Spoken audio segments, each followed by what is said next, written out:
fantastic holiday. Well, we never had one. We just had to do what we had to do as broadcasters and as journalists that we are. Welcome to the conversation, the coverage, everything that is quality is what you get on this dial. Splash 106.7 FM, the Integrity Station. The program is Panorama, and I am Binga Fayeun. Top of the morning to you. My name is Lola Meduteni. Thank you for joining us again today.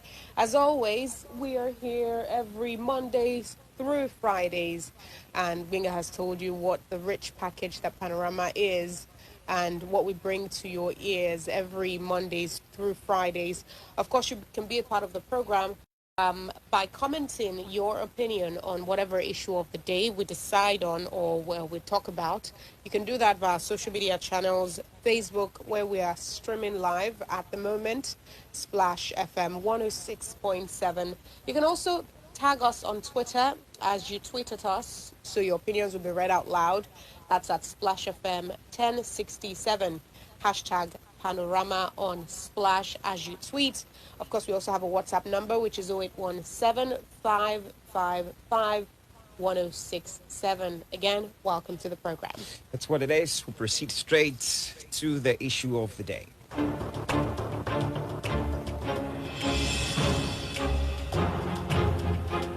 Unions exist all around the world, and they vary in number as well as members that make up such unions. A union is an organization of workers who have come together to achieve common goals such as protecting the integrity of their trade, improving safety standards, attaining better wages and working conditions through the increased bargaining power wielded by solidarity amongst workers.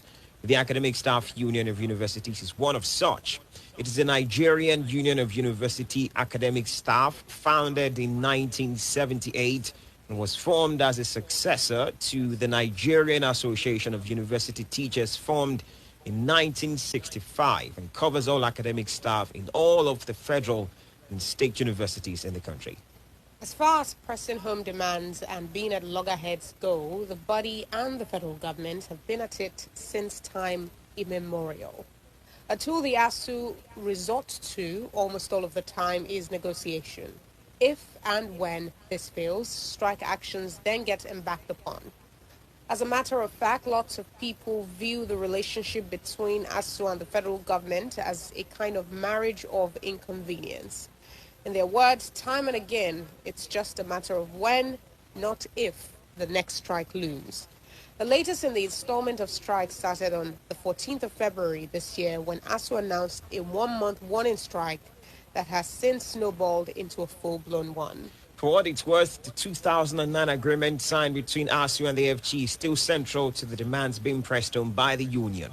The Muhammadu Buhari-led federal government, on the other end of the divide, has been insistent on the fact that they were not in power when the agreement was signed. This morning, we discussed the lingering strike and other related matters to ASUU. We have joining us the national president of the union, Professor Emmanuel Osodeke. Prof, thank you so much for joining us this morning. Thank you. Good morning. Good morning. What's basically the latest? I mean, we talked about how you started this latest installment of strikes on the 14th of February on a warning note, and it has since just snowballed into a full-blown one. Negotiation-wise, what has come up with the federal government?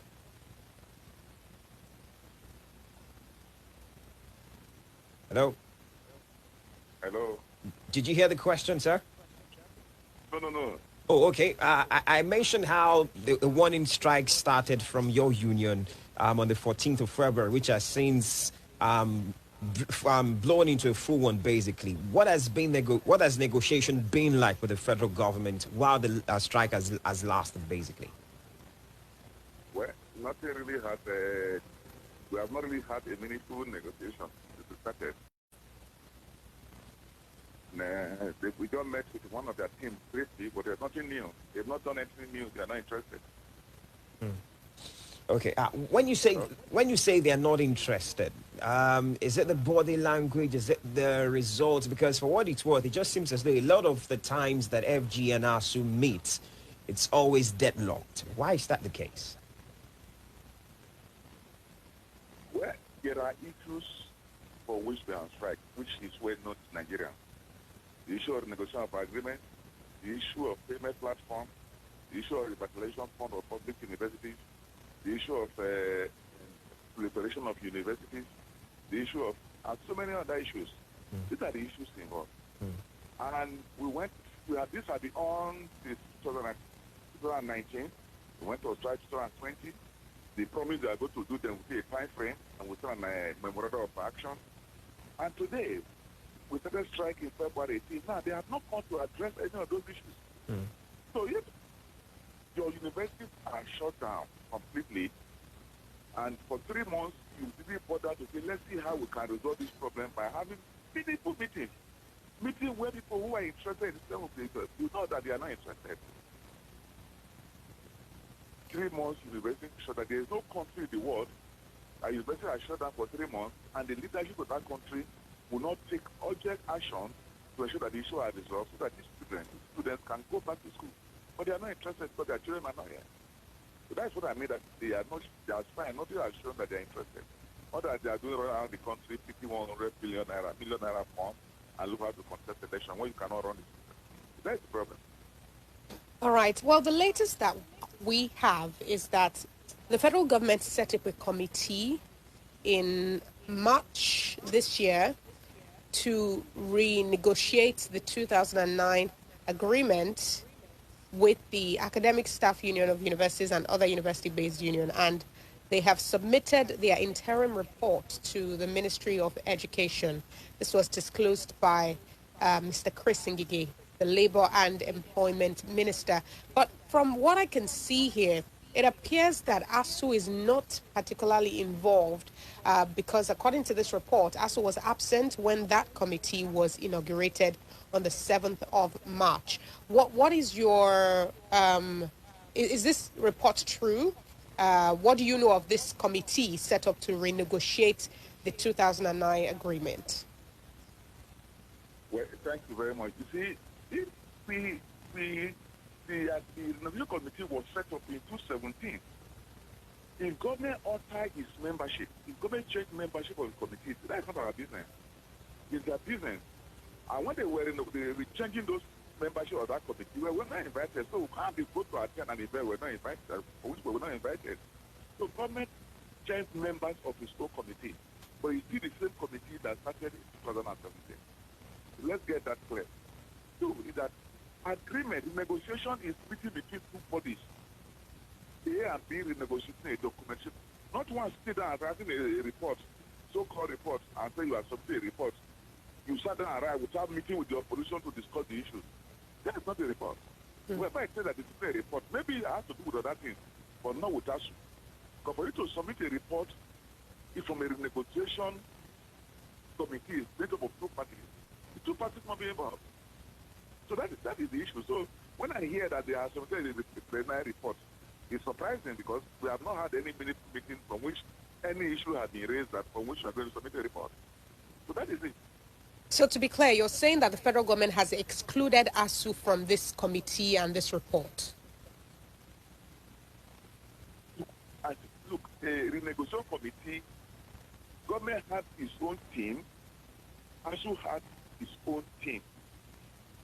Government team was depleted and they replaced some of the membership. You see, the negotiation committee is made up of pro-chancellors of universities. And they have tenure. The tenure of those who were there ended, and they brought new people in, which is their own. They can consider their own place. But they had not invited us for a meeting, a meaningful meeting to renegotiate. So you can submit a report without negotiation, but there's not meeting. So you can't be saying you are submitting a report when you have not, both sides have not met to look at it, whatever you are doing. Okay, well, I know a major issue that has also dominated the lingering impasse between the federal government and the union that you preside over, that's ASUU, is that of payment platform. I mean, people are wondering, why is ASUU insistent on not using the payment platform that has been provided by the federal government and saying that they want to use one that they have tried and tested? Is it an issue of trust? I mean, what exactly is the issue, basically? When you see, people are misinformed. Academic staff, universities as a body have a law that guides the university. That is known as the Miscellaneous Act that has granted autonomy to universities. which means that university pays the staff, not academic office paying the staff of university. That was the issue we raised initially. Just today, you can't say you are going to use IPs to pay NNPC, people in NNPC. You cannot say you are going to use IPs to pay people in the National Assembly. Are they being paid, or the judiciary? Are they being paid by IPs? So that is it. That is number one. Number two is that this is fraudulent, and there are many reports all over. Look at the Auditor General report of 2019.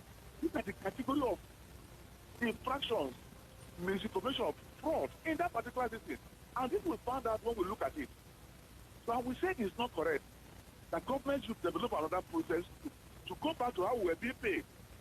The governing council should defend their budget, and then they pay their workers. But midway, government now challenge ASUU. Say, ASUU, can you produce alternative to replace IPs? And we say yes. Government requested, challenged us to produce alternative, which we have produced, and give it to them free. For IPs, Nigeria is paying hundreds of billions every year for IPs to some foreign countries. But this one is free. And government is still saying we won't use it. It didn't pass test. A program that scored 99.3 say it didn't pass. So the IPs you are using have not been tested. We are the academics, which should be the soul of Nigeria. But if Nigeria need to have a problem, we will bring the academics to solve.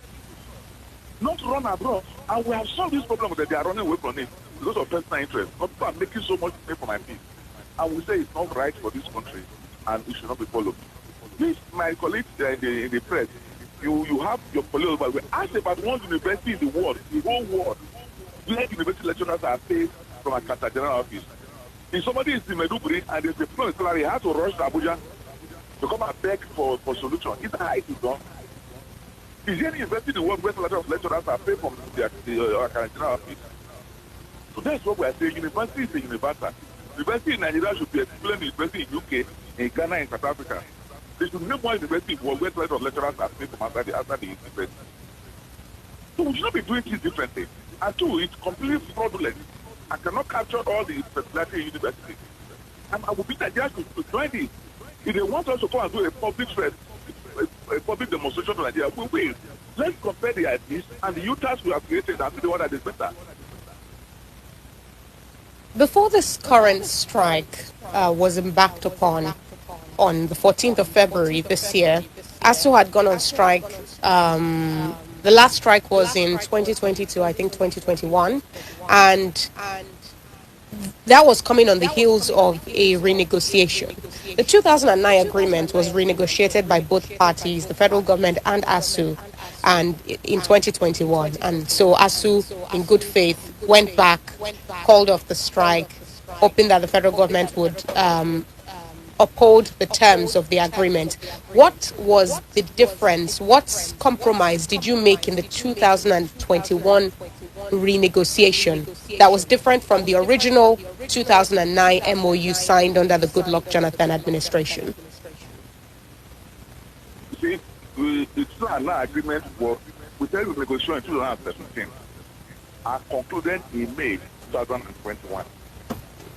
Then government said they are going to take it back to the team. Government team said they are going to take it back to government to give the permission to sign. And we also took it back to our members to give the permission to sign. And May 2021 and now, which is 1 year now, they've not brought that document back to us to say we want to sign or we have issue A and B, let's resolve it. Yes, not. That is why we're on this present strike. So we expect them to come back with that document and tell us, yes, we're now willing to sign. Or government is not comfortable with the item A, B, C, D. Let's look at them again. And what they have not done. That is why we're on strike. And all of that issues that I have mentioned earlier. Okay, I want to draw your attention to a statement made by, it will not be out of place to term a major stakeholder in this, the Minister of State for Education. I'm talking about Emeka Wajuba, who has talked about that he doesn't understand why the state varsity lecturers have also decided to join on this strike action. Basically, let me read exactly how he puts it. He said the engagement with the Academic Staff Union of University ASUU has been a long drawn one based on the 2009 agreement and was signed before we came into government. It is our duty as government to give life to those agreements which ASUU rightly seeks to make sure that the universities that the federal government owns are properly funded. And so, but he's also casting an aspersion on why state varsity lecturers are part of the strike action. I mean, how do you react to that statement from the Minister of State for Education? It's very sad, very, very sad that somebody appointed by Nigerian government as a minister does not know how the system works. As I speak to you, the issue of salary, wages, are in exclusive list, which means it can only be negotiated at the government level. You know that.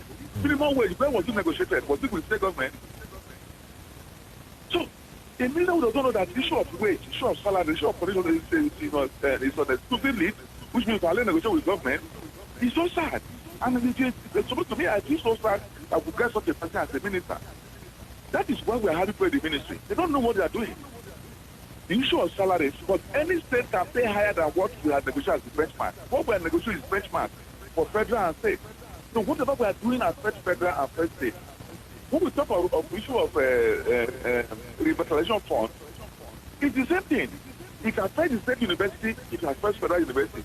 If you go to the state university in Imo State University, all the projects you are going to see there came from tech fund and need assessment, which are the product of ASUU struggle. So that is what we are having. We are 20 leaders who have no idea, are not willing to learn how the system works.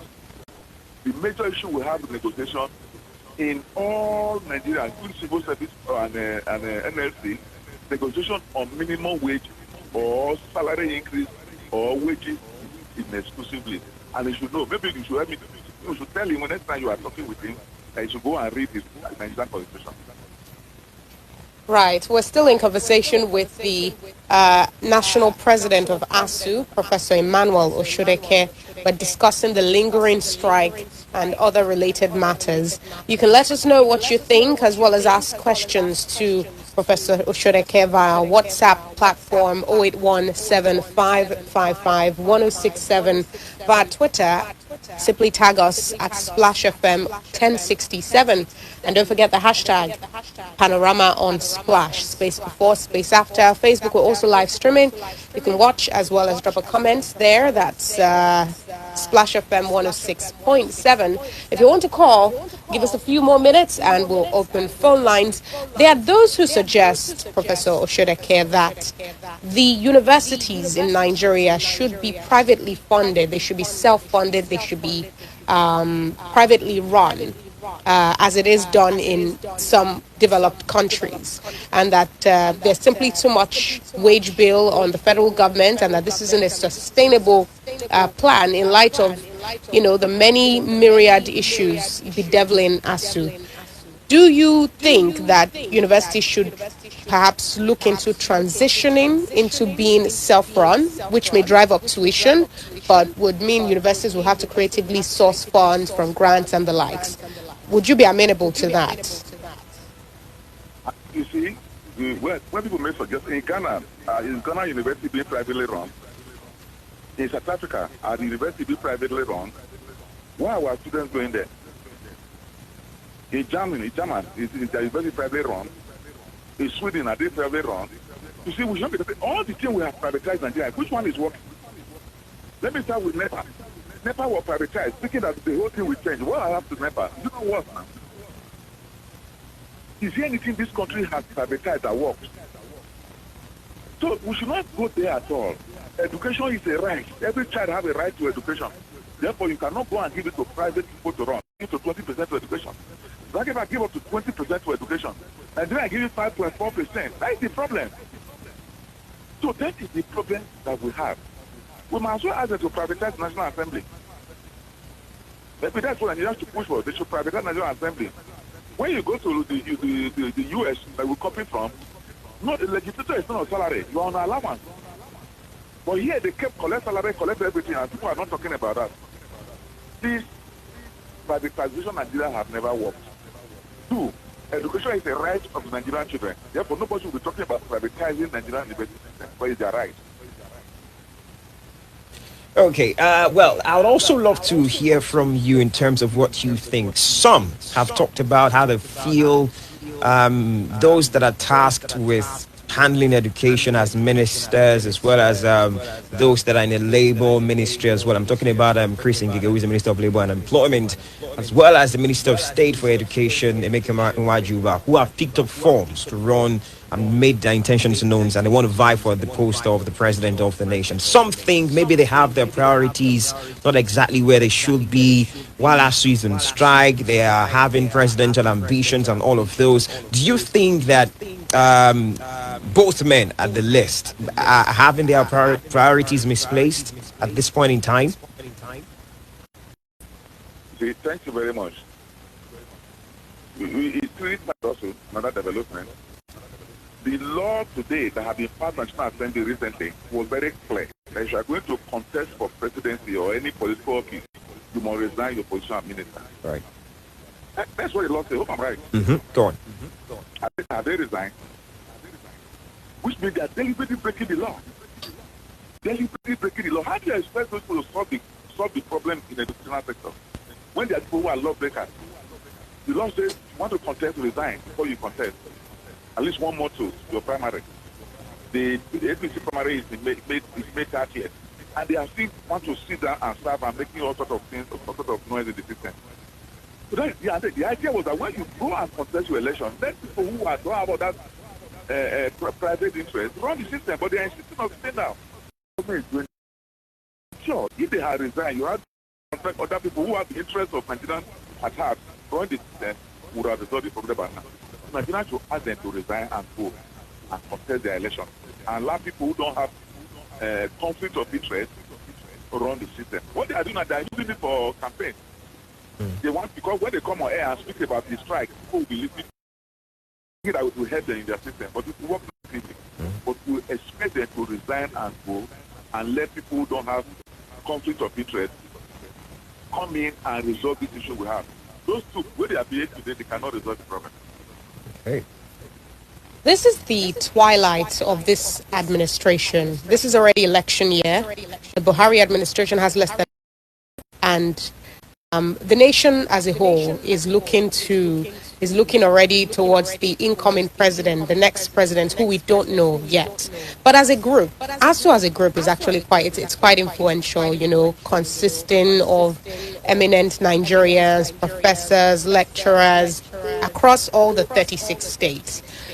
Are you doing anything as a group to ascertain that the next president, whoever it is amenable to your demands? Are you holding talks with presidential aspirants to ensure that they are willing to acquiesce to your demands should they get elected? Well, we don't believe in we are political. We don't belong to any of the parties. What we are doing is to sensitize Nigerian people. We should be saying that your demand, say our demand is Nigerian demand. Because if universities are well funded, Nigerian children will go to school just like the children of the rich men who are going abroad. If our system is okay, all of us will benefit from it. So it's our demand. Nigerians should make it their demand that universities should be properly funded, primary school properly funded, secondary school properly funded, and properly funded. All the that people attend our university, they are correctly the people who are paying outside. So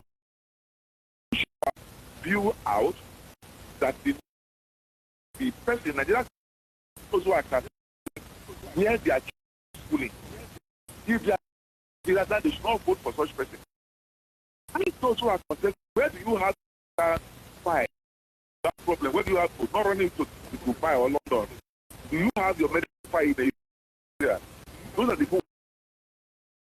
Those are the people around 61 million, 100 million. They are all foreigners. Just wait, put some run again, go and stay in Dubai. They come here to collect money and to go and service their property. We should vote for Nigerians.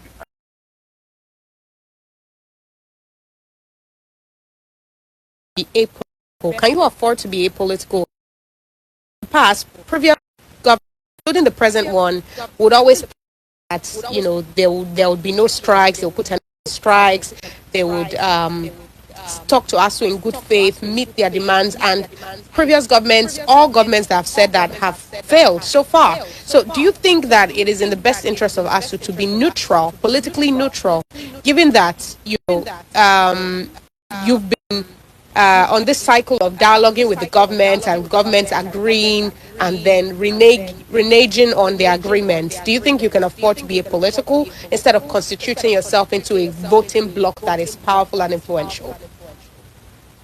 You see, I am where I am. That we seem to be isolating the problem in the country. It's not isolated. It's what you have in the universities, what you have in the medical sector. It's what you have in the energy sector.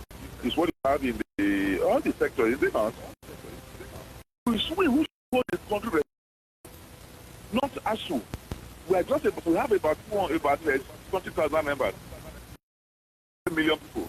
So it is we that should hold this country responsible. Look for leaders who will implement their promises.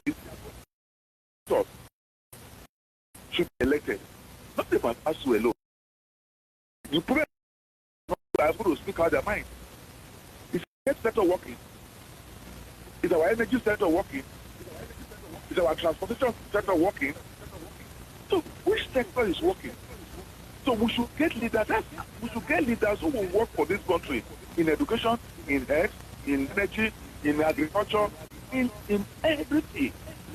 We should not so that ASUU, even in your area, is it also working? So that is what we should be doing. It should be we, not you. Like people, our colleagues in the press keep on saying you. It should be we. It should be collective. In some other country, when you lose your job, the country takes care of you. How many here will lose the job that will let the country take care of you? How many of us live above poverty line? Less than 30%. So we should be we holding the nation responsible. When it's a nation where a public officer can buy a form of 100 million, you will not ask questions. If that happens in development, you will be arrested. One, to tell the world, have you paid tax? You pay tax on that 100 million. You check your tax schedule. If you have not paid, you go to jail. Two, how did you raise those money? When you watch the U.S. election, when they are campaigning, every couple contributed by those who make contribution is noted, and the person contributor is noted. There's a maximum you will go. So that the money raised by them is not from nowhere. You know who raised it, you know how much you contributed, and you know what that person is doing. But today, somebody who is just a minister of state, whose normal salary is less than 1 million a month, will raise 100 million. The minister of labor will raise 100 million. Transport 100 million. How about something is wrong? All right. For those who just joined us, this is Panorama. You're listening to the Integrity Station, Splash 106.7. We're engaging Professor Emmanuel Osodeke, who is the National President of the Academic Staff Union of Nigerian Universities. And we're looking at the lingering strike and other matters that is connected to the body, basically. I see the barrage, of course, that are coming through already. Please just hold on about a minute or so. We'll get to you very shortly. And for those who want to also be a part of these via Facebook, just head straight or impute into your search bar on Facebook at Splash FM 1067. Also send us tweets at Splash FM 1067. Use the hashtag Panorama on Splash. For WhatsApp, the number is 0817 555 1067. Well, I must also mention that I came across this piece on Sunday that you granted a certain interview to a newspaper medium, which is what even elicited me contacting you in the very first place. You talked about how ASUU, as you've said, your members who want to participate in the 2023 elections, which is just we're ever closer to that year than ever, would be doing so on their own and will not be told anything. Let me read a few things that you said verbatim. You said ASUU participated in election during the period of Professor Atahiru Jega, and since then we have decided we are not participating as a union in any election process because it is fraudulent. I mean, is this one of your ways of trying to press on your demands? Well, that is completely different from our demand, completely different from why we're on strike. Okay. It's our view. What we say that when we participate in election during the era of Atahiru Jega, we noticed a gap that the rigging took place at the polling units and at polling stations. But we were not involved in those areas. We were involved in installation. So we went to Jega and said, look, for us to participate, let us participate at all the levels, from the polling unit, from up to the collation. And they refused, and we withdrew. Simple. So we can't be collecting results that have been compromised at the polling unit, and we announced results. So that is why we said we are not participating at the polling unit, at the election. Anybody, any police going there is going there purely on the phone, not as an ASUU representative. All right, then. You are told that any day you will not allow us to participate from the beginning to the end, then we can join. All right, then. So it's just right to get to the phone line straight away so you can be a part of this. Now we expect that there will be, lots of calls, lots of concerned Nigerians who want to weigh in. So we ask you to please keep it as short as you can. We're not going to regulate it to 1 minute yet, but if you can keep it as short as you can, we'd appreciate that. Hello, good morning. Professor Osodeke, please just hold the line. You hear every conversation that people have to ask you, or every comment they have to pass. Just hold the line. Thank you. All right, we lost that first call. Please the do well numbers to call us to again. call are 0817-444-1067. Good morning to you. What's your name? Hello, good morning. Good morning. Thanks for calling us. Go on, please. Well, as much as I do want to support the regrettable commitment and attitude of our government towards our education sector, I mean, it's a shameful thing, and it's a successive problem, not peculiar to this incumbent administration at states and federal level alone.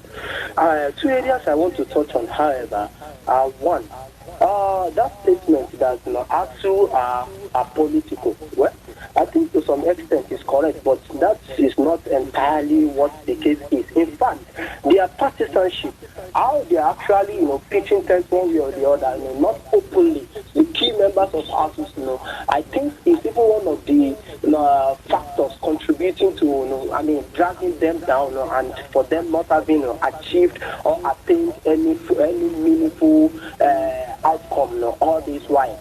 So to me, that's the way I see it. And secondly, we talk about this patriotism. How much, professors, are we doing some kind of internal interrogation? Even with this patriotism, some key ASUU members can't even absorb themselves totally. How much is transparency are being recorded in the area of this, even this patriotism that are being allotted to the education sector, our higher institution, in particular. So how much are they making a judicious expenditure of this money? Accountability and transparency, internal auditing and interrogation of the members. Thank you very much, Alabama, for talking to us. We'll take more calls now. 0817-444-1067, 0704-400-1067. Good morning to you. What's your name? Hello, good morning. Good morning. Nicholas, thanks for calling us. Go on. First of all, let us be clear. It is not compulsory to vote in an election. It's not a crime, especially when the electorate feels that the political aspirants don't appear like regenerated men. Secondly, if there should be anything that should be squeezed in a serious democracy or in a struggling democracy like Nigeria, it is the convoys of the politicians. It is the allowances of the politicians. It is the life pension of that Lawal and Metabiadilla are trying to propose. Not the laboratory, not the libraries, not the salaries of our academics who taught all of us how to live. It is in a country like Nigeria that the students will be on strike, and the Minister of Education will try and become president. That will have led to a national strike. And the Minister of Labour is picking up funds. I mean, who does that? And this news, and we wake up and we think this news are normal. May God forgive us. Have a nice day.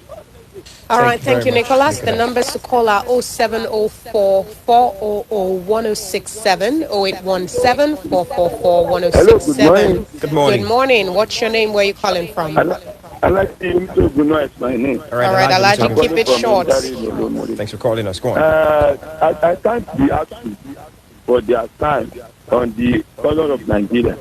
Number one, I want them again if they are even it is we, when we say we, all of us, both them and their students too, should be encourage them to collect CBT to vote, because I believe the cause of this nation, if all of us cannot vote, and then we won't have a good government that will give us the necessary things.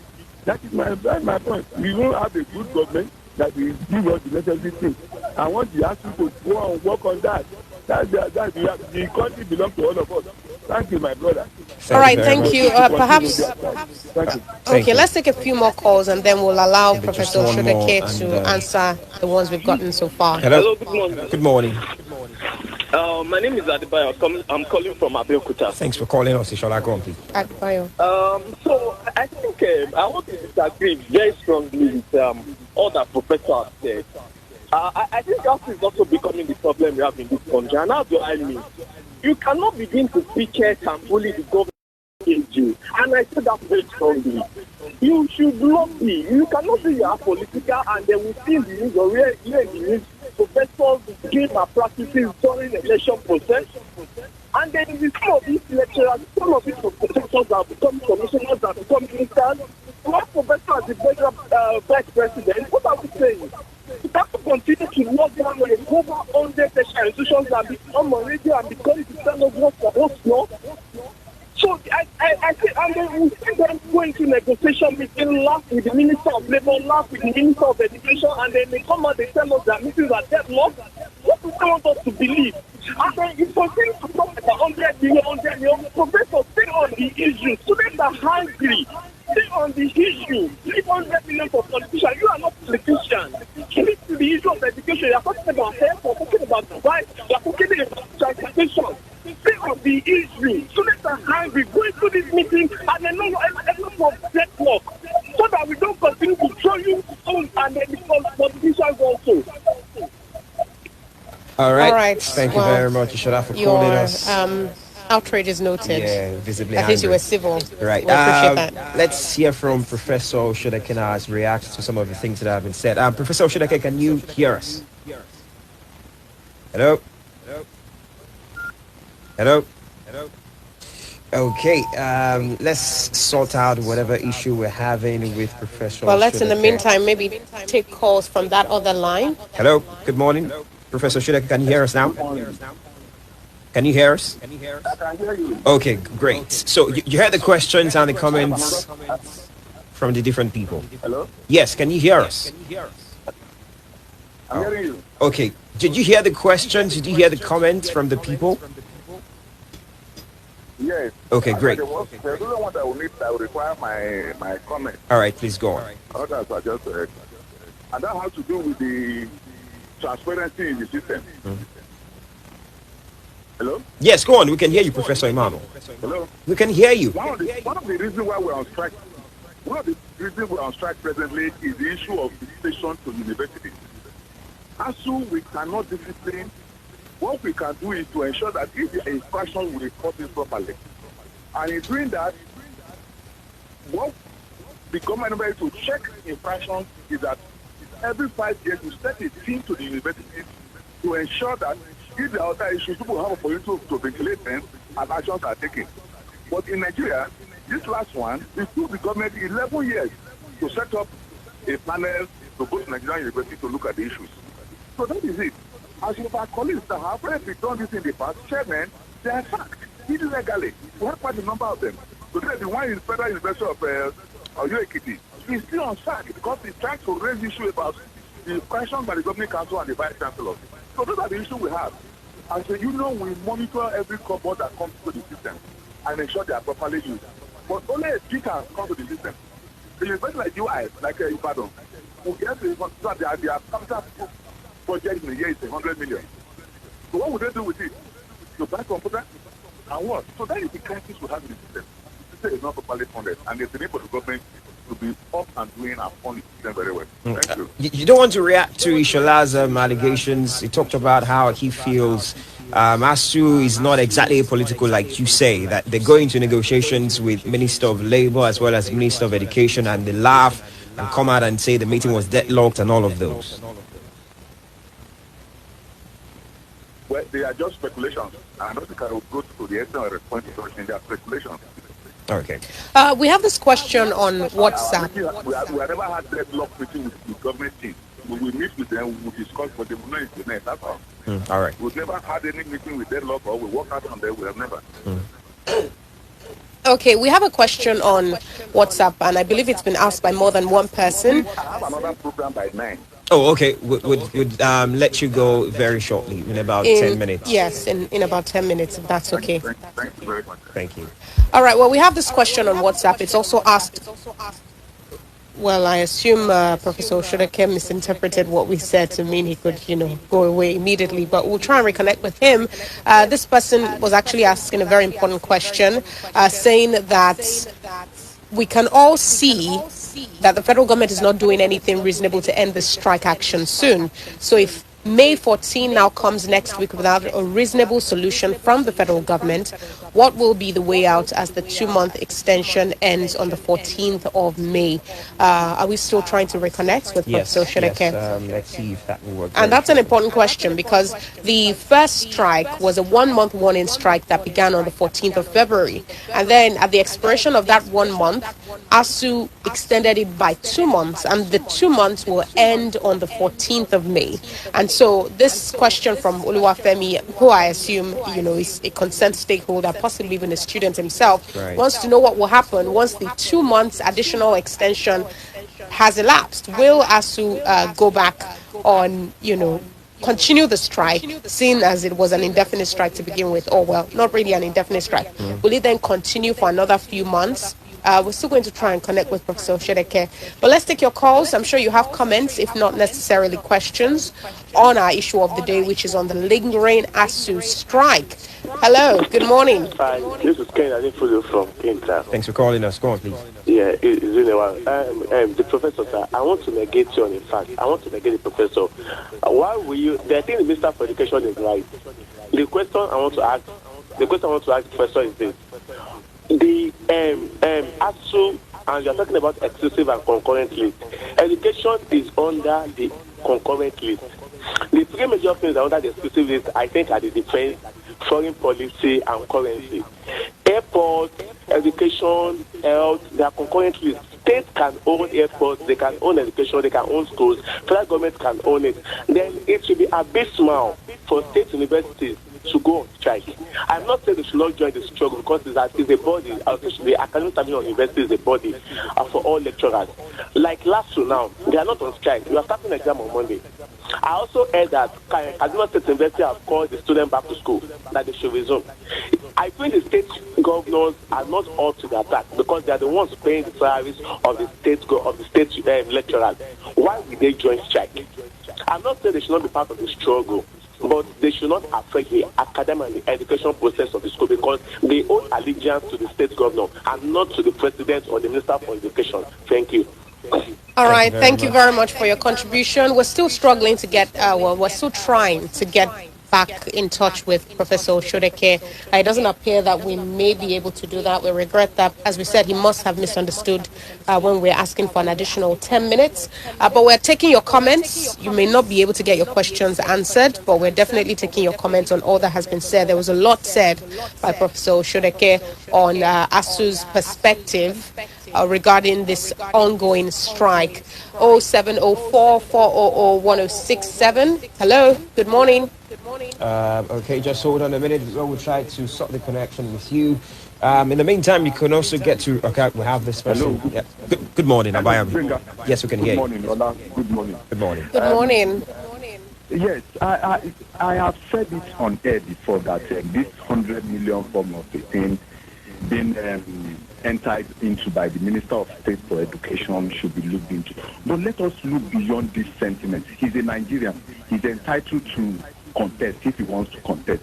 He knows how he gets his money. To the real issue, if ASUU will not participate in this election as officials, why can't they gather themselves and ensure that they talk to people? These people, like somebody said, that the Abayam, can you hear us? Hello? Oh, okay. He still seems to be on the line, but I think we've lost connection once again. Please just hold on while we try to sort that via me. Just hold on a few minutes. Okay. And it goes on. All right, go on. Thank you. Oh, okay. It was just Abayomi, we lost you for about a couple of seconds there. I was saying that why can't ASUU gather resources, gather their people, and make sure they vote? Senate President and the likes will not leave office. They will not change anything unless we change them. They can't change anything because they are benefiting from it. That is just what I want to add. All right. Thank you very Appreciate much. it. Thank you, Abayomi. We have a number of comments on Twitter, Facebook, and WhatsApp. You can still send them in. 08175551067 is the WhatsApp number. It's also for calls. You can also call the following numbers: 0704 400 1067, 0705 050 1067, 0817 444 1067, Twitter at Splash FM 1067, Facebook Splash FM 106.7. Live streaming there. All right, let me head to WhatsApp now. That question, actually, I really wish we could get the answer to that, because really 14th of May is about 10 days away, right? So what's ASUU's next step? Should the federal government not give in to their demands? Should they remain unsatisfied? Is the strike going to continue? Are Nigerian students going to continue to stay at home, have a disrupted academic calendar? What happens? Well, that question, let me see who sent it. I think it was sent from Oluwafemi from Abeokuta. That's right. Thank you. Now, more questions or comments from WhatsApp. Sanitarian Akinola Oluwarotimi from Asheru says, good morning to the presenters and Professor Osodeke. It baffles me when all the promises made by our leaders before getting to their various offices are not being implemented, but rather brings suffering to the masses. Why would our education sector be in a sorry case? Our guest has said the right thing. There should be laid down guidance for whoever is contesting for one of the offices or the other. A country where those vying for one post or the other has not done well in their present various offices. He goes on to ask a few questions. One, are they making use of our health facilities in this country when they fall sick?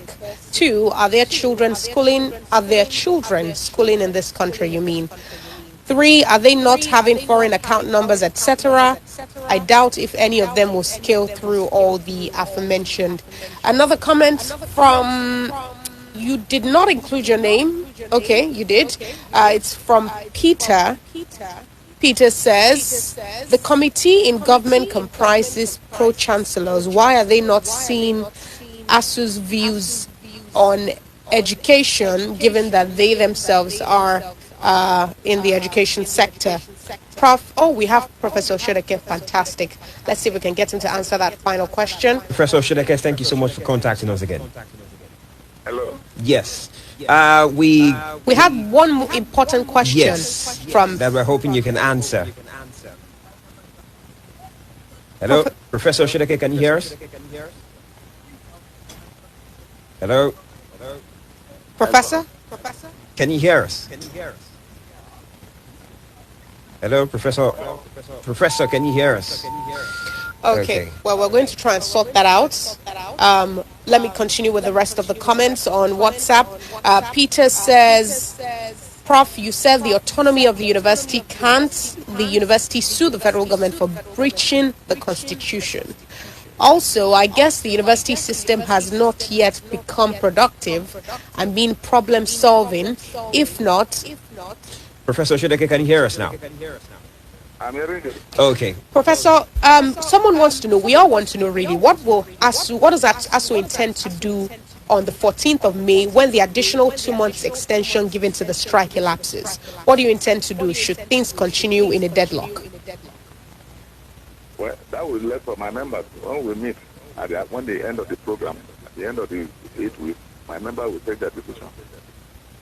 All right, then. All right, then. Thank you very much, Professor Osodeke. Let's let you get to your next appointment then. We appreciate the time on Panorama. Thank you very much. Thank you.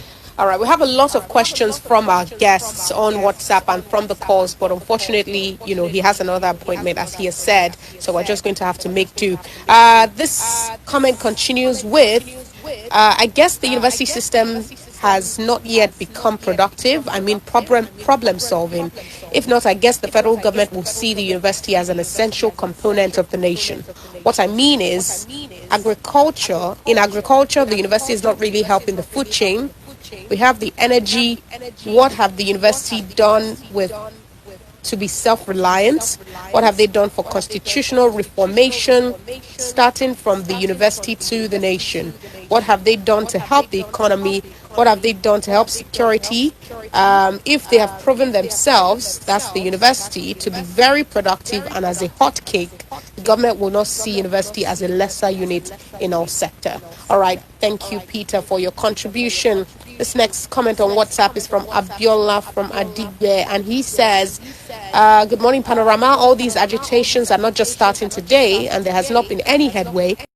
When we'll ask to call off the strike because it has already put many lives on hold.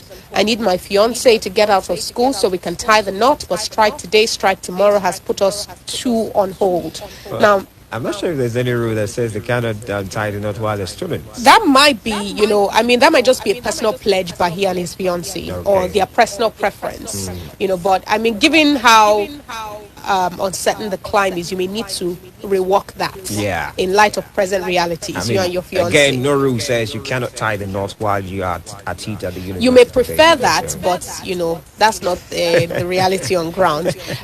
So he says, now my concern is, are we sure all this strike and wasted months won't be in vain if at the end of the day their proposals are not met and they already wasted the students' time? The next comment is from Samson U. Joseph. We have a commercial break. We'll take that when we come back. We'll read the rest of your comments on WhatsApp, on Twitter, and on Facebook. This is Panorama on Splash 106.7 FM. Panorama. Panorama. Panorama. Panorama. Panorama. Panorama on Splash 106.7 FM. àṣeyọrí gan làgbà iṣẹ́ gbogbo aláṣeyọrí ayọ̀ aláṣeyọrí classroom and property limited lónìí ọ̀pọ̀ ilẹ̀ wọn ti di wámútìrẹ́ báyìí lórí owó tí kò ga ju ara lọ randa extension hilltop máwùkọ́ àti kọbapẹ́ 100,000 ní plọ́ọ̀tì yìí bẹ́ẹ̀ sì ni lóko wọn ti di ọ̀pọ̀ ìkẹ́ mọ́lọ́kẹ̀dẹ̀ 25,000 ní plọ́ọ̀tì kan bẹ̀ kọbapẹ́ alábàtà òṣèlè 30,000 ní plọ́ọ̀tì ẹ̀rà plọ́ọ̀tì mẹ́ta kẹ́ẹ̀gbá ìdajì sí ó sì jẹ́ ékàlẹ́rà òdìdí lẹ́gbàsí pẹ̀lú ọ̀pọ̀lọpọ̀ àǹfààní tẹ́ẹ̀jẹ̀ lórí ilé oko wọn torí pé àwọn onírà àti onímọ̀ ìjìnlẹ̀ ti wà níkàlẹ̀ láti là ń lọ́yẹ̀ lórí kan tẹ́ gbèsè ilé oko tẹ́ bára 4 mọ̀túndì abiola way ìlẹ́gò daily express furniture ni wọ́n wà ọlọ́ṣogbo abẹ́òkúta Ògùn state 08033086557 08033086557 lóòótọ́ àṣeyọrí gan làgbà iṣẹ́ bẹ́ẹ̀ ń bá ń bá wa ná dandan ní kẹ́ láṣeyọrí ayọ̀ lọ́dọ̀ tiwa. ọjọ́ kẹwàá oṣù tá a wà yìí là wà ní ìparí. Overjara no dey pocket, it's plenty. Overjara no dey try pocket. Overjara no dey way, it's plenty. If you want 8 times the value to flex, you see like you go give you Overjara. Enter Overjara, see the charge we go give you Overjara. You deserve Overjara. Get 8 times the value of any recharge plus double data and 1,000 Naira activation bonus when you buy a new SIM. Airtel, the smartphone network. Iléeṣẹ́ Napoleon Mesh and Investment Limited tó jẹ́ ìka Breezy River Entertainment sọ pé oríire ti kàn wọ́n náà pẹ̀lú ètò Land Easy Buy. Gbọ́ èlò gan ló ń bẹ lọ́wọ́ rẹ̀ tó fẹ́ fi ralẹ̀. Ìrọ̀rùn ti dé. Owó tó ń bẹ lọ́wọ́ rẹ̀ ò bá ká owó lẹ̀ tó fẹ́ rà rárá. Lọ fọkàn balẹ̀ pẹ̀lú ìrànlọ́wọ́ iléeṣẹ́ Napoleon Mesh. Ètò Land Easy Buy tí wọ́n gbé kalẹ̀ aṣọ ìwọ náà di onílẹ̀ lọ́wọ́ kan láti lè fi ìdí àjọṣepọ̀ iléeṣẹ́ IAS àti Napoleon Mesh múlẹ̀ lórí ètò Land Easy Buy. Gbogbo ẹni tó fẹ́ ra profit setting tàǹtà ní 300,000 báyìí àti first class setting tàǹtà ní 250,000 naira báyìí 100,000 naira péré lẹ́ẹ̀rà púlọ̀tì kan bá a ṣe tà nígbà ẹ̀dínwó. má gbàgbé o pẹ̀lú ìrànlọ́wọ́ Napoleon Mesh Land Easy Buy iyekíye tó bá ń bẹ lọ́wọ́ rẹ̀ ni kó wá san sí IAS wọ́n á fi ìtókò kan wá wá dáwó náà padà fún wọn lóṣù mẹ́ta gbáko pé 08092944848 May 3rd lànfààní yìí máa dópin o. Abeokuta, congratulations yo! Hospitality industry leader don land the bar.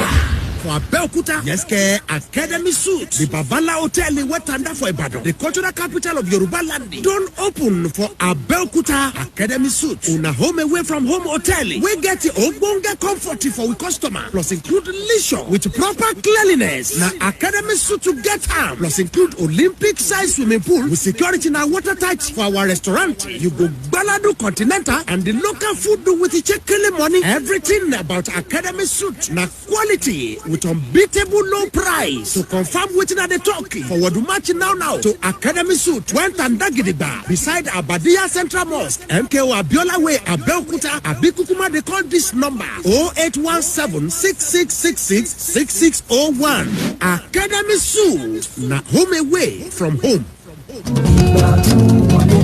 ABR ọ̀rẹ́ àgbẹ̀ àbísúyọ lóko bọ̀pá dé.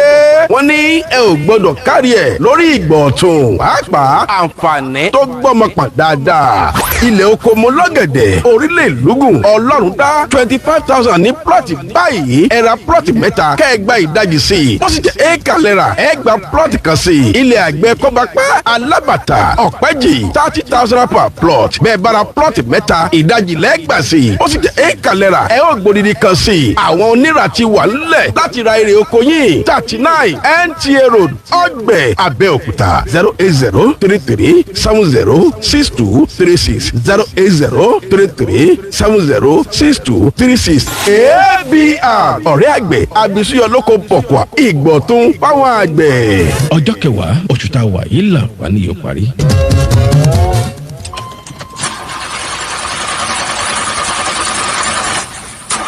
ẹ jẹ́ àjọ rìnrìn àjò pẹ̀lú ọkọ̀ tí ara rẹ̀ dá ṣáṣá bí ọkọ̀ bá wọ́n ń wúkọ́ tó ń ṣe ségesège kì í kọ́ lọ́kọ̀ lé SLO Auto Solution ti balẹ̀ bàgẹ́ pẹ̀lú àwọn irinṣẹ́ tó jẹ́ ti ìgbàlódé ultra modern diagnostic machine tí yóò sọ ipò tí ọkọ̀ yín wà gẹ́lẹ́ kí a tó tọwọ́ bọ̀ ọ́ ní SLO Auto Solution àwa kì í ṣe atọ́kọ̀ṣe tí yóò máa wo orí fífọ́ tó sì jẹ́ làkú ẹ̀gbẹ́ ní dọkọ̀ láàmú SLO Auto Solution ń ṣe oríṣiríṣi ọkọ̀ ayọ́kẹ́lẹ́ bíi car SUV jeep tàbí buses ẹ fọkàn yín balẹ̀ kí ẹ jẹ́ kí a bá yín tọkọ̀ yín ṣe ní Slow Auto Solution kó sì máa lọ sínrín sẹ̀rẹ̀rẹ̀. má fà àkókò ṣòfò mọ́ ó yẹ ti àtẹ̀jíṣẹ́ tàbí kẹ́ ẹ pè WhatsApp call sórí 09093108140 09093108140 SLO Auto Solution ìrìn àjò dìrọ̀rùn pẹ̀lú ọkọ̀ tí ara rẹ̀ dá ṣáṣá. I listen to them online. Search engine. We see you scrolling. Go ahead. Follow us on IG, Twitter, TikTok. Wow. I listen to them online. Follow us. Splash FM 106.7. 106.7. That double tap energy. Panorama. Panorama. Panorama. Panorama. Panorama. Panorama on Splash 106.7 FM.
All right, then, thank you so much for staying with us. Panorama is still live on Splash 106.7 FM, the Integrity Station, the station that is committed to promoting right values. We appreciate your calls for the issue of the day, but we still have a number of comments as well as the ones. WhatsApp, do we still have comments on WhatsApp? We do, but maybe let's go with Twitter for now, or Facebook.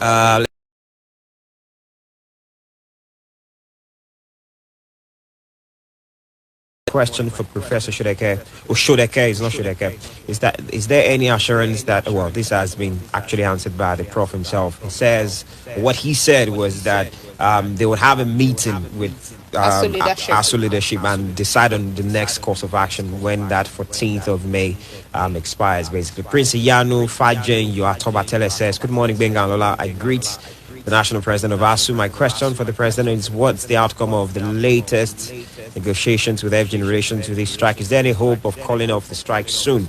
Well, what we can answer in that regard is that they would also still decide the next course of action, basically. So that's what you just watch out for from ASUU, according to the Prof himself. Let's get to Twitter. A lot of them that we have on Twitter this morning. And we appreciate everyone who's using the hashtag Panorama on Splash. That's right. Jalayemi says, primary education under LGs as per Nigerian law, secondary school is under state government. Why then do so-called political analysts and even ASUU claim that FG budget for education, which should be for tertiary education only, must be 15% of the budget? As a question. Aidowola Akule says, as far as I can remember, since 1999, no ASUU strike has ever fully solved any issue with the government in power. All they get is the token, and after some time they go back on strike saying their demands have not been met. Ofemi says, no doubt 80% of these issues are due to government negligence, but ASUU too needs to come out transparent. Most of the funds previously released by government, what have they achieved with it? If previous funds had been used well, it wouldn't be like this. Ajalayemi again says, the definition of insanity should be doing the same thing and expecting different results. ASUU has been going on strike for decades about the same thing and getting no results. Why are these supposed intellectuals finding it impossible to be creative in solutions? Samson New Joseph says, imagine Nigerians saying ASUU should give account of the money given to them. I support accountability, but have Nigerians ever quizzed the politicians or protested against them? Indeed, the politicians have brainwashed us. Sheon Falola says, I beg, leave ASUU alone. Waiting be their fault. Sef, I be no be Nigeria, we day where police they buy their own uniform, where our health sectors gradually become a dump yard. Already everything about education in Nigeria is upside down. Ofemi again says these issues between the federal government is strictly a trust issue. Both sides can't trust each other because both parties are agents of corruption, and ASUU is not a saint.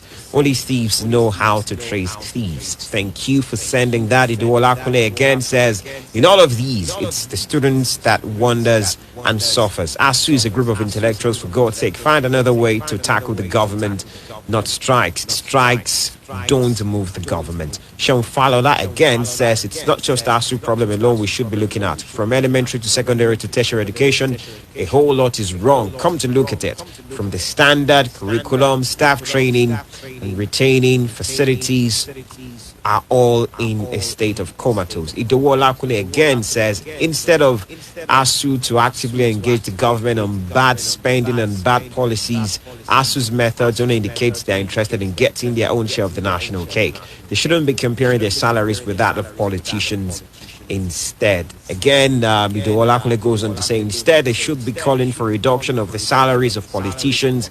Then we know ASUU is standing for the masses. Sean Falola also says, gone are those days. Admission into higher institution is usually done on merit. In fact, one of my proud moments was seeing my name published on national dailies when I was offered an admission. Right now man, no man. And then he uses the hashtag corruption at play. Thank you. Ofemi again says, I think ASUU has left its primary duty of molding future leaders into contending with politicians on unimportant issues to them. If the government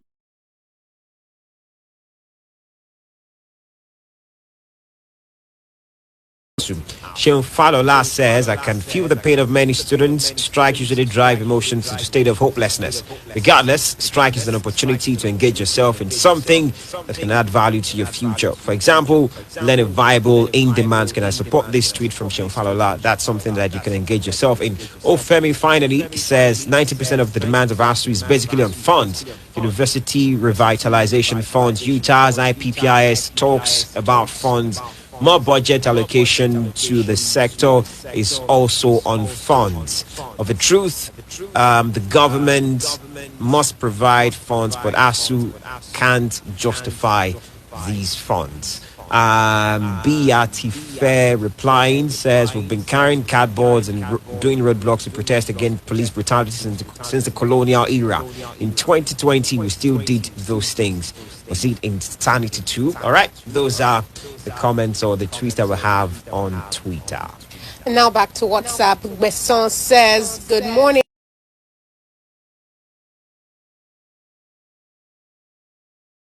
Today's issue of the day.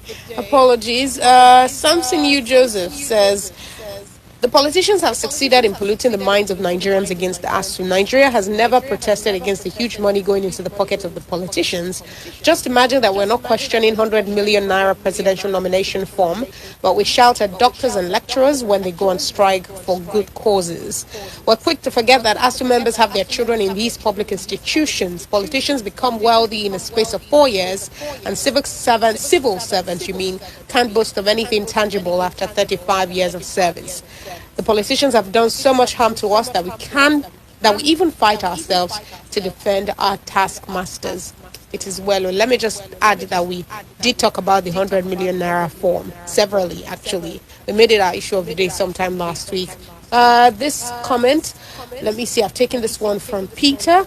I've also taken this one from Abiola from Adigbe.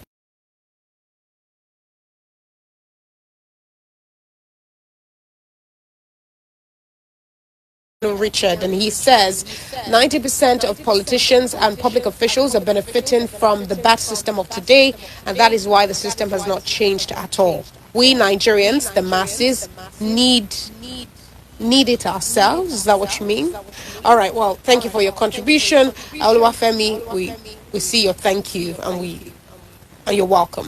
Kende Adefulu says ASUU must be apolitical, or must be political, you mean, because they are an interest group which must not, okay, you mean apolitical, which must not be partisan, so they do not compromise their rights, which is to influence bad government policies.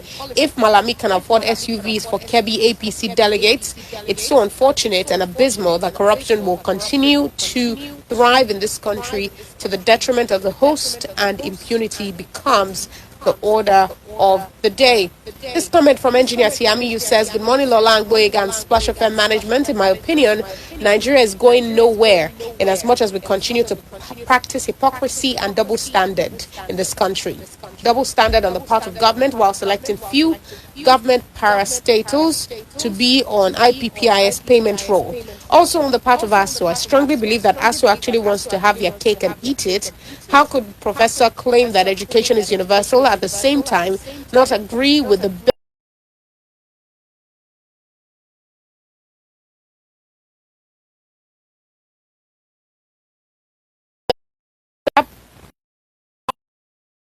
Debo Ali, who says, good morning in the house. There is one thing most people fail to understand about the contribution of the Nigerian university system and style of governance. A number of people have criticized the Nigerian university system as not being impactful, and this possibly accounts for government failure to reckon with the universities or even respond to ASUU's agitations. If Nigerian university education is a failure, my questions are, what impact has the acquired university education in the developed world had on Nigeria? What innovation and development initiatives have children of the politicians and other individuals that have schooled abroad brought to this country? Where do they fix their children? Is it not to head top government agencies as administrators? Come to look at it, on the side of individuals that schooled in Nigeria but traveled abroad to make headway, does this not tell you that governance in Nigeria is the problem and not the Nigerian university education? The real fact is that the Nigerian polity has decided to neglect and possibly decimate the university education as a way to make Nigerian youths highly illiterate, such that they will not be able to challenge their heinous policies and lifestyle. Thank you. All right, that's it for our issue of the day and the mammoth number of comments we received. We do appreciate it. Let's move over now to newspaper review.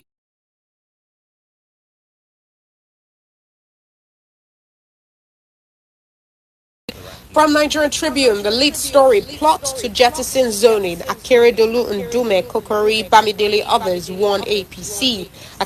Akeredolu says this is certainly not the time for equivocation. If APC fields northern candidates, that will be tantamount to third term, Ndume says. Kokori says it will be suicidal if it goes to the north again. Students protest over prolonged ASUU strike. Family accuses police of torturing son to death in Ugu. UN Secretary General in Nigeria visits rehabilitation center, IDP camp. Army says murder of 2 soldiers by IPOB ESN callous. 50 passengers rescued after fire got to aircraft tires at Port Harcourt Airport. APC Southwest leaders to meet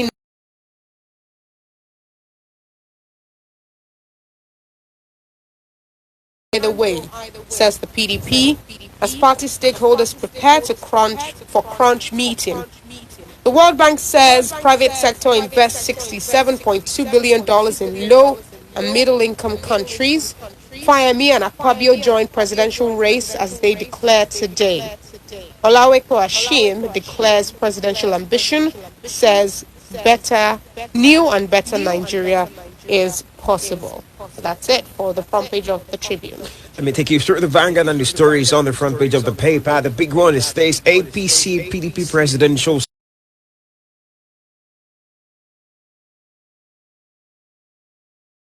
insist. Number of riders accompany this one. The first one says power must shift for equity, justice, fair play. This is according to the Southern governors. Second rider, go on, should have allowed Igbo leave Nigeria. Zoning must hold. This is according to Clark. Rotation of residency, legal, constitutional. This is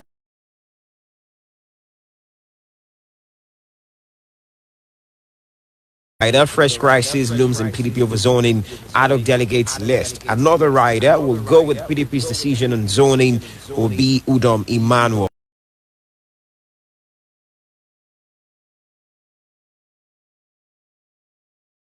Says Nduma. You'll find the details of these stories on page 5 of the paper. The heading of 2 soldiers, army vows to unmask, bring perpetrators to book. You find that on page 6. Apapa Osodeke gridlock, high-tech construction work worsens situation. You find that on page 10. 5th column lists in military, CDS as Chief of Defense Staff Irabo outrage over troops connivance with terrorists, bandits. You find that on page 25.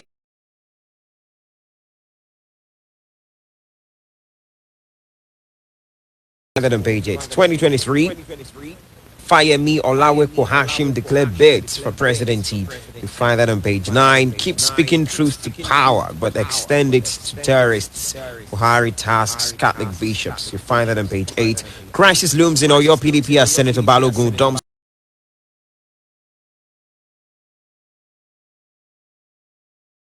members to heaven for 301,000. You find that on page 9 of the paper. NDLE uncovers 22 billion naira worth of tramadol allegedly imported by businessman linked to Abba Kyari. Businessman, I guess what that business means. You find that on page 8. The picture on the front page of the paper is that of the president of the nation, Muhammadu Buhari, receiving the governor of the CBN. Also featured the vice president, Professor Yemi Osinbajo, during the Salah homage at the State House in Abuja. Those are the stories that we have on the front page of Vanguard this morning. And we have joining us for this segment, Dele Ayodo. Thank you so much for joining us, Dele. Good morning, everybody. Good morning, Dogo. Good morning, Nigeria. All right, good morning. Well, the lead story on both papers centers on zoning. Again, we are at it with the South resisting what they see as attempts by the North to discard zoning.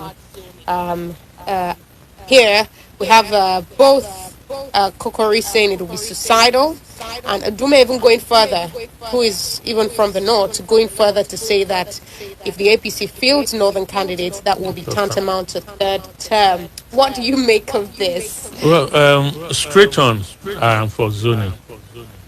I don't know whether it will be suicidal if they decided to jettison it.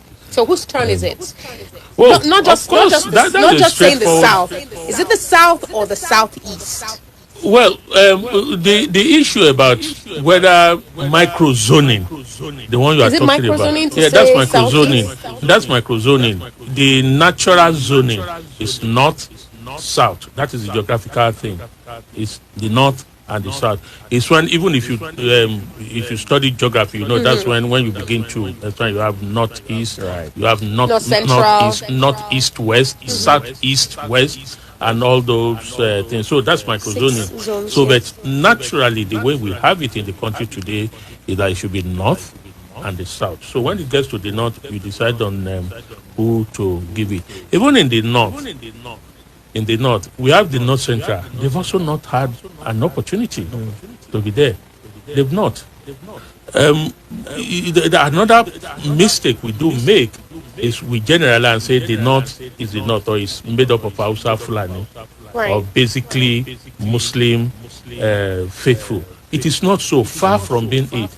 There are close to 100 different ethnic groups, apart from the Hausa, Fulani, in the North, if not more, that have distinct and different traces, culture, tradition.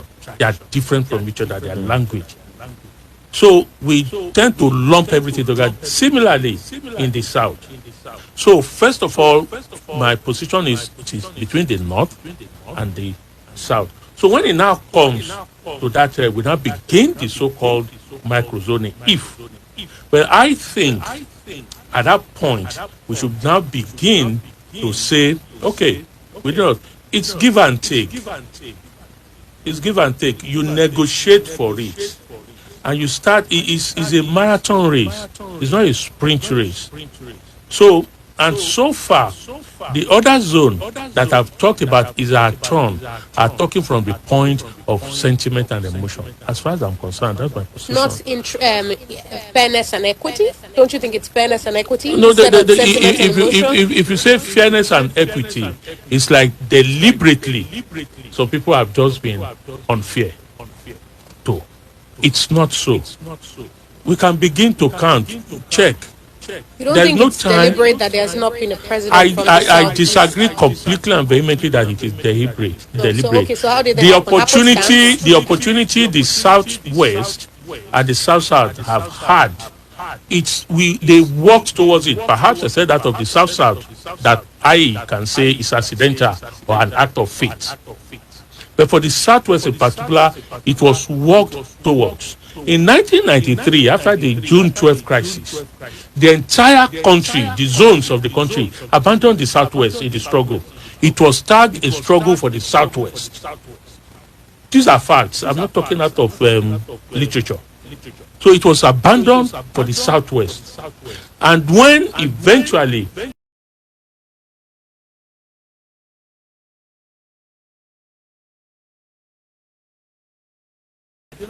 if Kala did not die, we probably would not have 1999.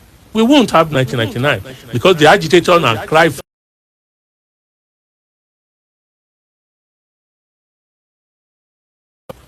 to stabilize 1999. So again, the Southwest has worked for that. Begin to count casualties, except for few people, Alfred Riwani, Kanun Dubuisi, individuals, not as group, because they can again be tagged as Lagos boys, Yorubas, these names. So those few ones worked. Okay, but Dele, if you're saying that you regard it as sentiment and emotion, and that you're advocating would be deliberate instead, doesn't that even poke holes in the argument for zoning itself? Is zoning itself not based on sentiment and emotion, as opposed to who merits it, who works the hardest for it, who deserves it more? No, it's not. Zoning itself is not, and this is why I think it is not. Now, remember, from population, officially, the North, we have more humans or more Nigerians in the North. Right. That's whether you agree or not. I'm talking of facts. According to the last population, whatever. So, and of course, if I want to add from my experience, it is true. They are more politically aware, they are more politically savvy, they are more politically ready than the South. So, but let's leave that official. Now, if you have that, what it will mean is that only one part of Nigeria will continue to rule. To go by that population. That's one. Two, the formation of Nigeria, the country called Nigeria, of course, we all know it's an amalgamation of two protectorates, two groups of people, the North and the South. So why do we then want to discard this, or why do we want to recognize this as sentiment? These are facts. But Dele, They're historical. he's still saying the same thing, because just as you're saying that if we allow it to go based on strength of population, only one side will continue to rule.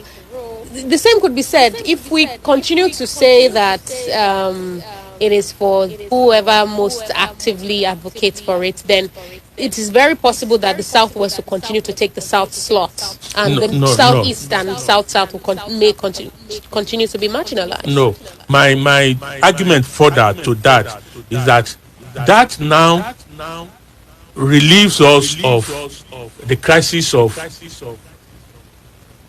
like we have continued to say, a particular group, because these are the first two distinct groups or three distinct groups. Okay, the South, like you said. So we have been able to solve that with that North and South, and that's a major solution, considering the fact that I talked about population.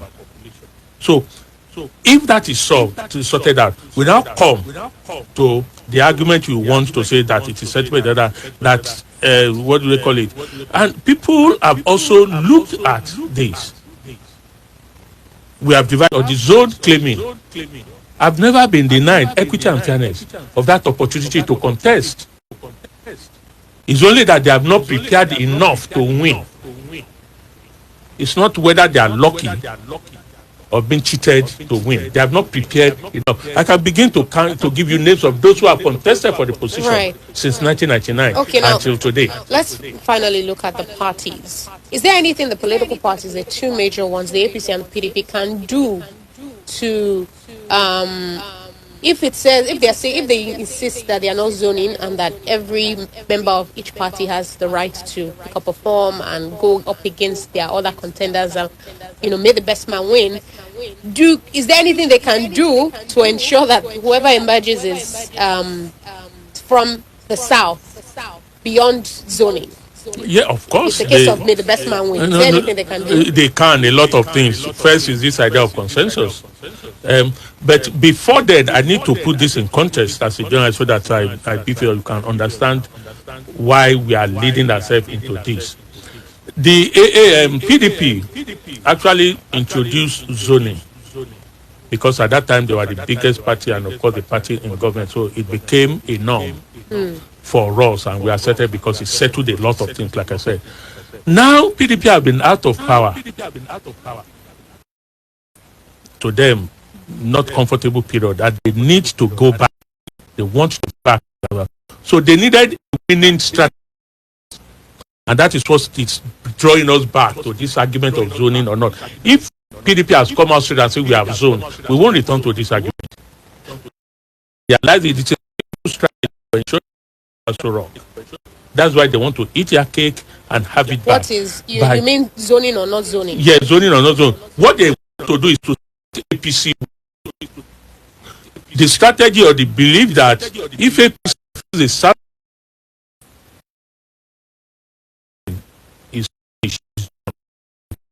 presenting a northern candidate, the usual sentiment vote, which you cannot also not neglect or reject, is there. So they wanted to keep it open.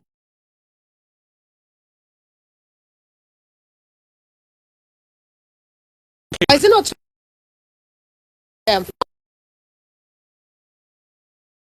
There are several northern candidates in the running, several southern candidates in the running. They paid 100 million naira for the 40 naira. In the year they are going, looking at individual.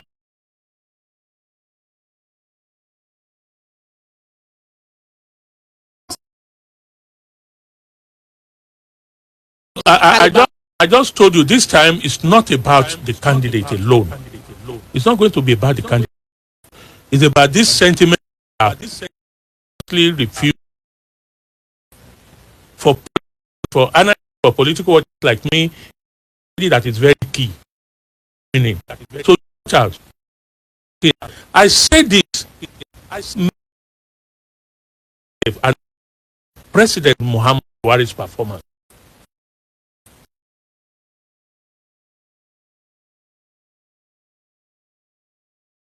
But he remains a very popular candidate there. He remains a factor in winning in the North, the entire North. So these are things politicians will need to put on the table to calculate as a strategy. It's far more complex than we just, because we are not directly involved, and just say, yeah, zone. No, don't zone. With this situation, that's why I need to give that background, the context. So it's not a straightforward answer. It's not a classroom situation that we just say, okay, to zone it. Profession, pride of place, his activation. The statement in Abeokuta, his chief press secretary, Koleshomo governor, noted that though is in hostile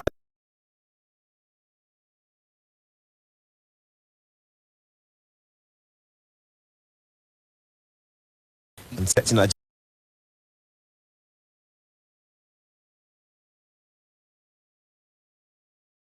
means of as it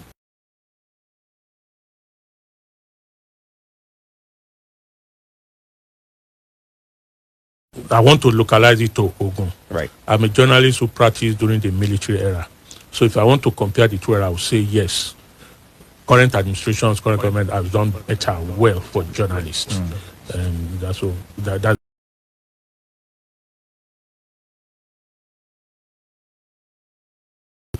with us from the inner house.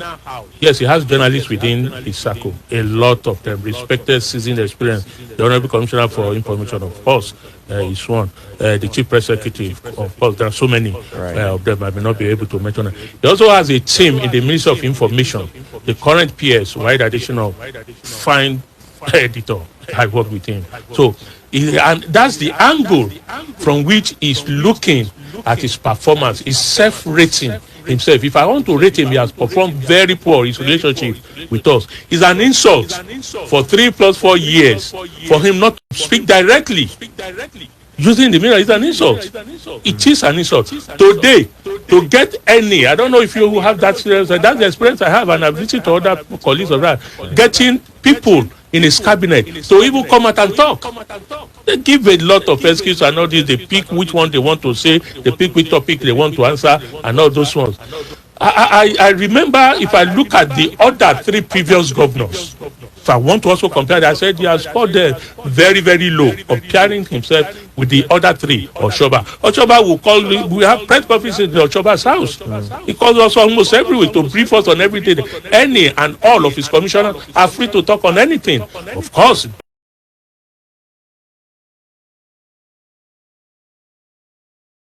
specific members of the cabinet who could not talk because they may not be able to face hard questions. But those who he said, he talks to people himself. He calls press conferences every time.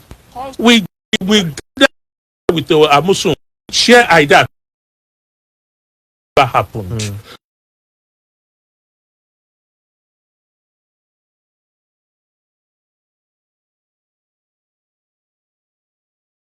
Those he does not have a choice. He has never visited OGTV just to see how the world, the paintings look like. It's an insult. It's like he sees us at nobody. So that's my position. Professionalism. I'm ashamed. It has been eroded completely. Junks. And that's where I think we also lost individual respect. I talked about the military era. Believe it, the fact that you are a journalist anywhere, Benga, the head of state, the governor, begin to look at you with eye of being careful. You get the respect from everybody and anybody that you are a journalist alone. And no matter how tattered you look like, but once they confirm, they have an inkling that he is a journalist, they are careful. You also need to. When did we lose it? Well, we had an influx. Some people will talk about is a general problem of the country, where we are half-baked trainees, half-baked traders, and then particularly when this social media thing came up, I don't know how to describe it anywhere in the world. Somebody who has never practiced before. Yes, it's true. You have PhD in mass communication. Straight on, he becomes a publisher. Straight on, he becomes an editor. Oh, I don't know where that happens. There's nothing that person will offer to progress that profession. Even if you are the most brilliant. Because it's like you need to go through the apprenticeship system. Right. I remember this one. I'm not going to mention name, but my contemporaries will know. He came to the Guardian newspaper with a PhD. Perhaps the first PhD in Guardian, but he met somebody who's been practicing as his editor. With his first, the thing was torn in his presence and thrown at him. Pride never took him out. At the end of several years, apprenticeship and learning, this person became, is it a member of the editorial board or the editor of that same newspaper? Because you have to give that respect. What they have, as those who have there, you can't have it in 1 year. So that's part of the problem. You don't see people, he said he's a publisher. I know I have a lot of them, I just laugh. And that's where we lose that. And when they are dealing with people who knows, immediately it shows, that these are non-entities. And then they lose the respect instantly. It's a major problem. Right. So I know it's a holistic national problem. So it's not one thing I can just, okay, we pick this as the cause of it. It's a general problem. All right. All right. Well, there's an update on the case against Governor Dapo Abiodun's former aide, Abidemi Rufai, pleaded guilty to COVID-19 fraud in the U.S. According to this story, Abidemi Rufai, an official of the state government until his arrest, has pleaded guilty in U.S. District Court in Tacoma to wire fraud and aggravated identity theft. Mr. Rufai, 45, admitted using stolen identities to claim hundreds of thousands of dollars in pandemic-related unemployment benefits. U.S. Attorney Nick Brown said he's been in custody since his arrest at New York's JFK Airport in May 2021. At the time of his arrest, Rufai was the special assistant to Governor Dapo Abiodun. This says, what do you think of this coming on the heels of, the dust recently kicked up against about the governor himself's alleged jail for wire fraud in the U.S. in 1986? What lessons to learn as a structure, as a system, as a government from this, behind the theatric things of political advantage, is that, one, in that same country where it happened, is almost tightened up. If you are caught and government comes out, it's almost 99% tightened up.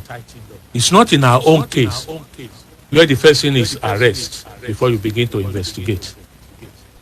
Arrest begin before you begin to look for the suspects, for the evidences, for witness. No.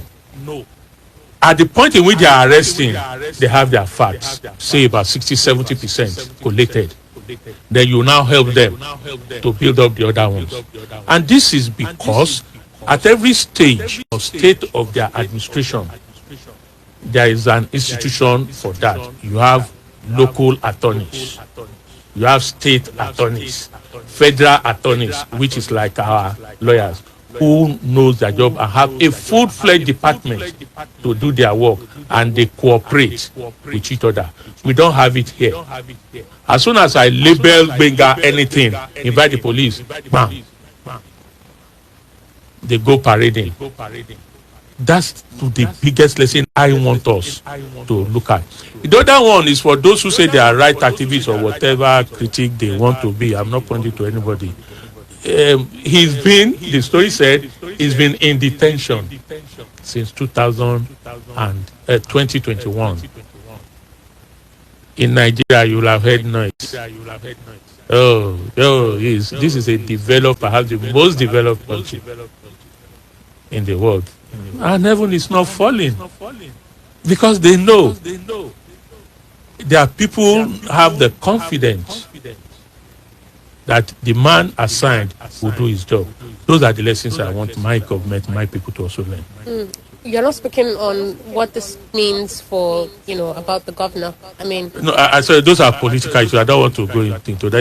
It's either here nor there. The governor made it. We don't know who knows him before he became FPA. He could be a big boy spending wasteful spending. What about the allegation of the governor's own jail term from 1986? You want me to talk to that about... I understand them. I mean, the connection. There are a lot of similarities, aren't there? No, you see, why I really don't want to pick that up. I'm not saying there is no issue there.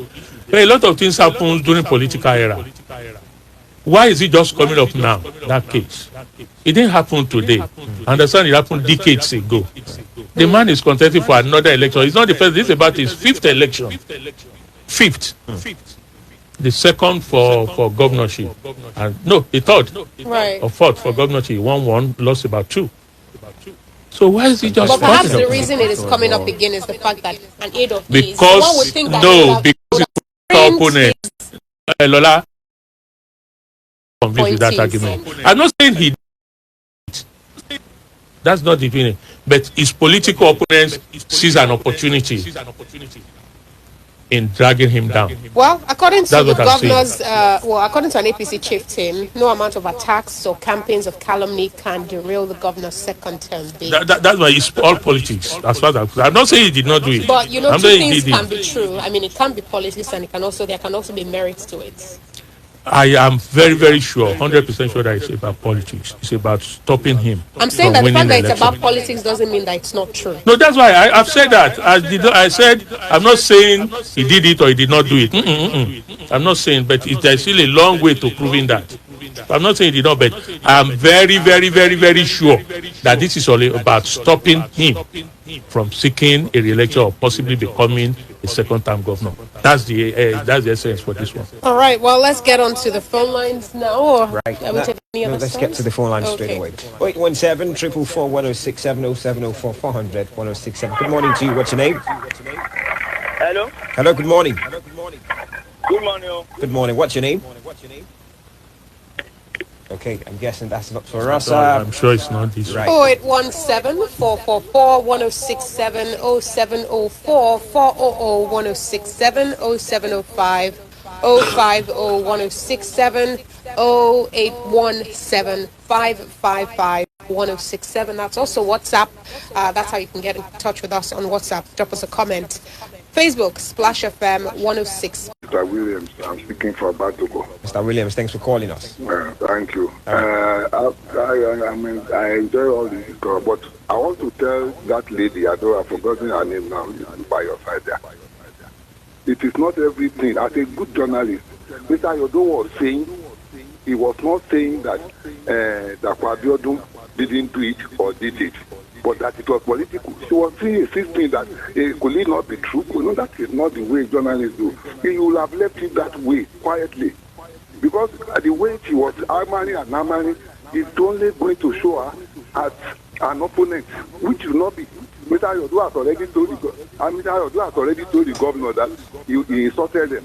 That is one thing. That's a good journalist. But when it came to this level, he said, no, this is political. I'm not saying he did it. I'm not saying he didn't do it, but it is political. What is the need to continue to hammer and be not treason? Thank you. All right. Okay. Well, as a journalist, if you know me, I'm sure I'm one of the leaders in the act of questioning. There is nothing wrong in insisting. It could be our style of questioning. I don't think she's gone beyond the bounds. I'm not answering for her. I'm answering because that's what I also do. All right, let me answer for myself now. Okay. Thank you very much, Mr. Williams. Your concern is noted, but there is nothing unprofessional about my pressing on and clarifying a few things with Mr. Ayodo. There's nothing unprofessional. It's completely within journalistic standards. But thank you nonetheless. Hello. Good morning. For the calls. Now, good morning. What's your name? Good morning. Yes, good morning to you. Demola. Yeah, morning, Demola. Yeah, Leke, good morning. Morning, sir. Yes, sir. Now, what are you going to do about the proliferation inside this so-called journalism? Everybody has become a journalist. Just person put aside, they are journalists. So how do we stop it? By giving wrong information, by giving half-baked information, by not editing very well. How do we stop it? Then on the situation in Nigeria, what is the way forward? Is it that landmines have been set for each and every one of us? What do we stand to gain from these people? Because they're after their own selfish interests, not our own selfish interests, not our own thing at all. Their own selfish interests. What do we do and how do we stop them? Have a lovely day.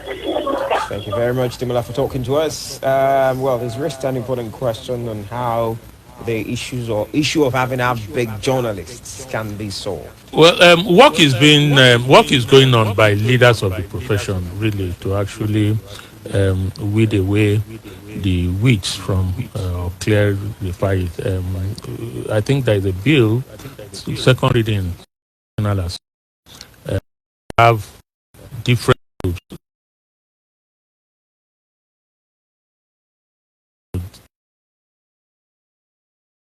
With those who are drawing this. Okay, let's take more calls. 0817-555-1067, which is both for WhatsApp and calls. Good morning.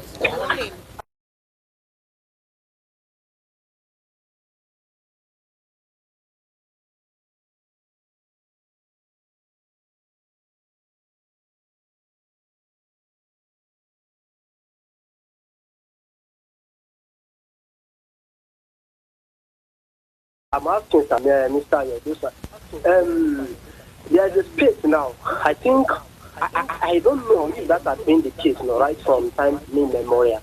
So we've had cases whereby well-known political figures.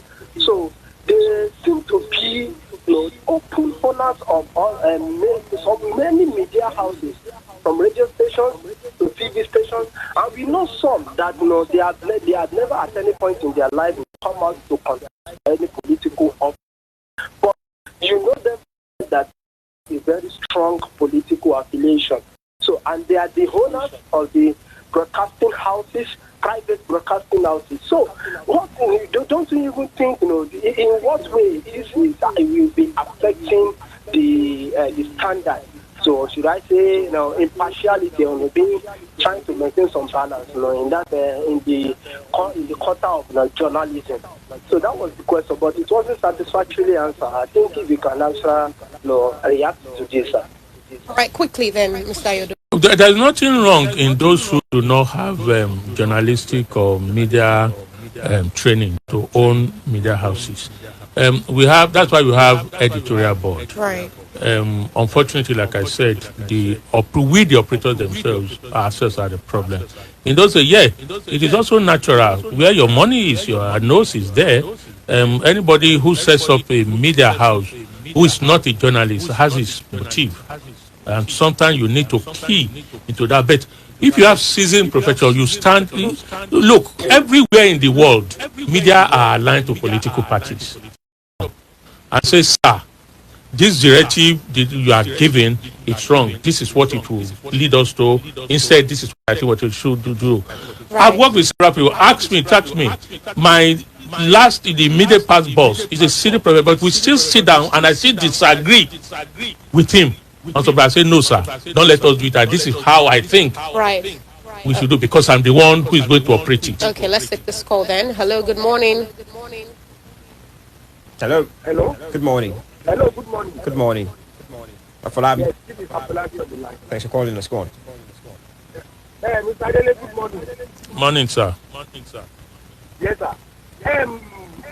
Looking at the number of Southwest aspirants for the presidential election, especially in the ruling party, don't you think there's a reason to suspect something, maybe a game or a plan, or what do you think about that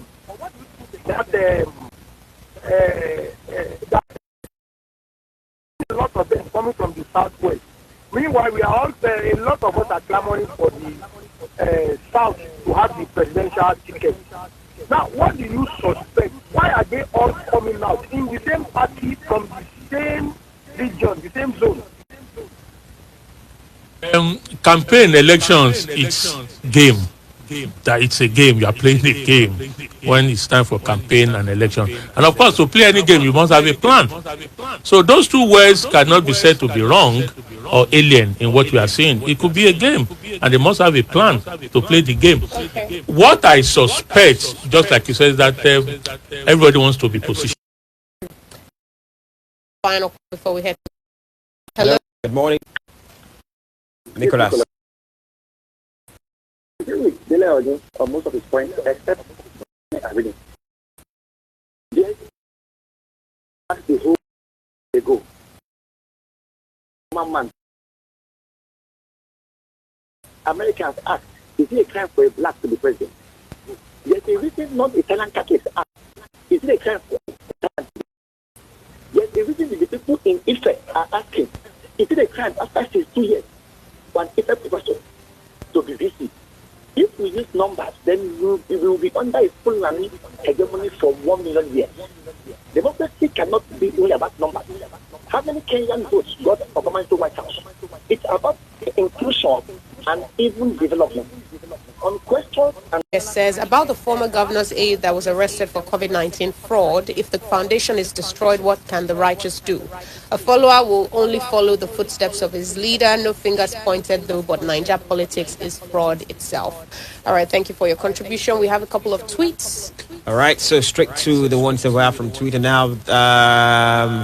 Okay. Shemfalala says this is the time everybody, including students, should start asking questions to know the aspirants that are interested in uniting our people, securing our nation, support our MSMEs, bridge inequality gap, pull Nigerians out of poverty. I'm sure this is in relation to the issue of today, but we'll have this as well. If Nigerians truly want to be free, it's high time to let go of selling their votes for any reason. The way Nigerians can have their freedom is to say yes to total refusal to sell our vote.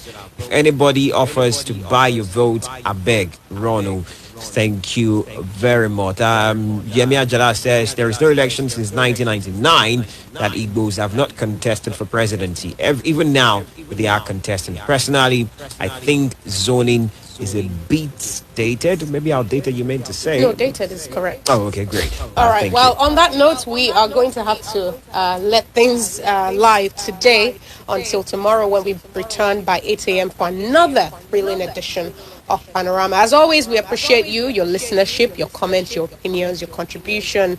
We appreciate all of it. Right. Remember that if you registered for your PVC last year between June and December, it's ready. It's at the INEC local government offices, so go get it. All right? Go get your PVC. And if you've not registered, you have until June to do so. Thank you very much, Billy Ayodo, for the robust interaction as always. Thank you as well. Don't just get your PVC. Use it and use it wisely.